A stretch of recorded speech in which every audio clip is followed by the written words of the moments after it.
Good morning. It's probably a similar question. I table this question in the face of the huge exodus of personnel from the Defence Forces. Minister, can you confirm if 70 personnel left the Defence Forces in July alone, including 7 officers and 16 trainees? And would you agree that all the evidence suggests that your department's recruitment and retention efforts are clearly not working?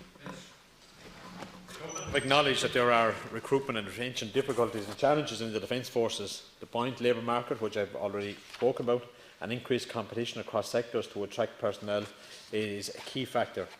The departure of personnel can fluctuate, and as can the timings of departures. As such, it is very difficult to accurately predict future departure rates. The current departure rates are presenting difficulties for the Defence Forces in light of the particular issues faced by the defence sector. The Government tasked the Public Service Pay Commission to undertake a comprehensive examination of recruitment and retention in the Permanent Defence Forces.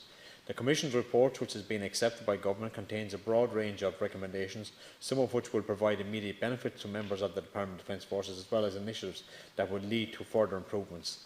Immediate measures include a 10% increase in the military service allowance, the restoration of the pre-Haddington Road levels of certain specific Defence Forces allowances, the return of an incentive scheme to address the pilot retention issues in the Air Corps.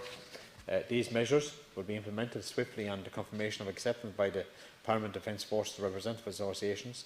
The report also contains a broad range of recommendations aimed at improving workforce planning, recruitment and conditions of service. The Government has prepared a detailed implementation plan setting out the timelines and objectives indicating the commitment to deliver on the Pay Commission's recommendations.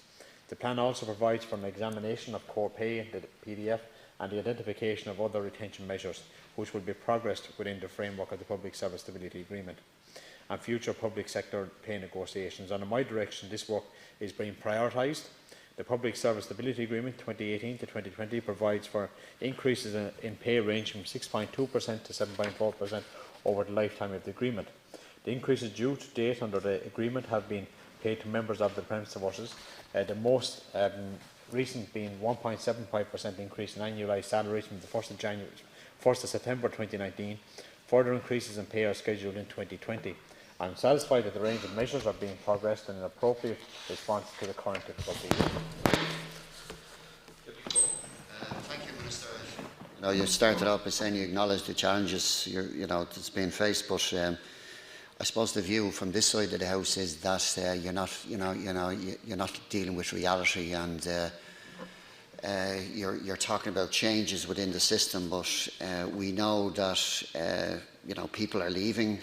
Recruitment retention has been almost impossible due to poor pay and cut after cut to allowances. So it's also because of poor working conditions. You also have the challenges in relation to personnel accommodation. But I think there's there's a big problem there in relation to morale. And I suppose if you're addressing the conference or if you're talking to those people who are from the Defence Forces, you're saying nothing that will bolster that morale. We would argue that the government has created this crisis themselves. But Minister, radical and urgent solutions are needed. The Department of Public Expenditure has assessed that the long-term turnover rate of the Defence Force at 6.4%. So even using the government's own optimistic predictions, it won't reach establishment strength of 9,500 until 2026. And again, RACO is saying, that their figures that they're saying is that the real turnover rate is 10.3. So are they wrong, Minister? But it just doesn't add up. What you're saying here today, you're giving this glossy sort of message that everything's going to be sorted. But the reality on the ground seems to be quite different, and the reality coming from the conference is quite different as well. Well, let me say, I met RACO and PD4 last week. With very constructive meetings with both representative associations. I was at the conference this morning. I addressed the conference this morning, and I would totally disagree with you in your assertion. You mentioned allowances there. Actually, Deputy Crowe, if you look at the Public Service the Pay Commission's report, allowances have been restored to pre-Haddington Road levels. You failed to acknowledge that. And if anybody officer of the Defence Forces, having accepted the Pay Commission's report in full and the recommendations, they will now receive the immediate benefits of that. And that is a €10 million annual extra from what they were getting this time last year. That's for both enlisted and officers. And if PD4 accept the recommendations within the Pay Commission, they too will receive immediate benefits for all of their members. And one of the biggest issues that had been spoken to me about over the last number of years was the allowances, was the weekend allowances, the 24-hour duty allowances and everything like that. And that was one of the areas that I was wanting to make sure that the allowances were restored. And the Pay Commission, Independent Pay Commission, recommended the allowances to be restored pre-Haddington Road.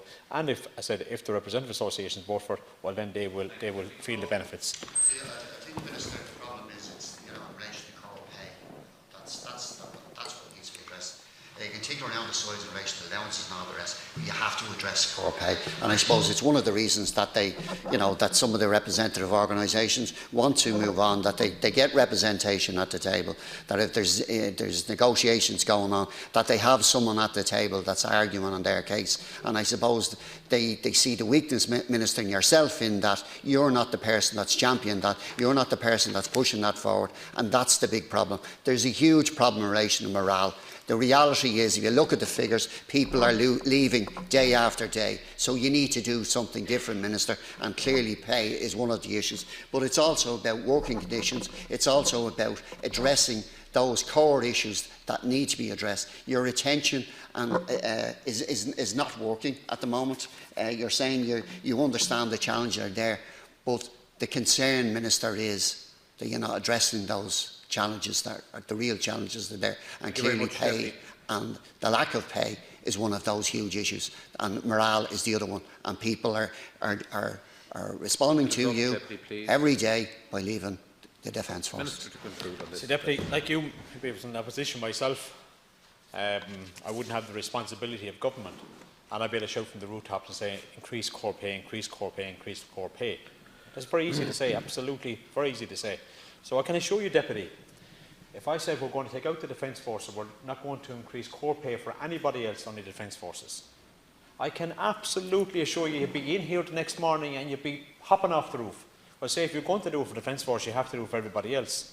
Unfortunately, we have the Public Service Stability Agreement, and there's increases year on year for members of the Defence Forces. And maybe you should take a careful look at that, at the actual tangible increases in their core pay year on year, and will continue up to 2020 when the new next round of public service pay talks will Minister, take place. Their families are going hungry. Their families are going hungry. The other thing is the restoration of allowances in the Pay Commission's report, and I'm happy that allowances have been restored, absolutely. But on top of the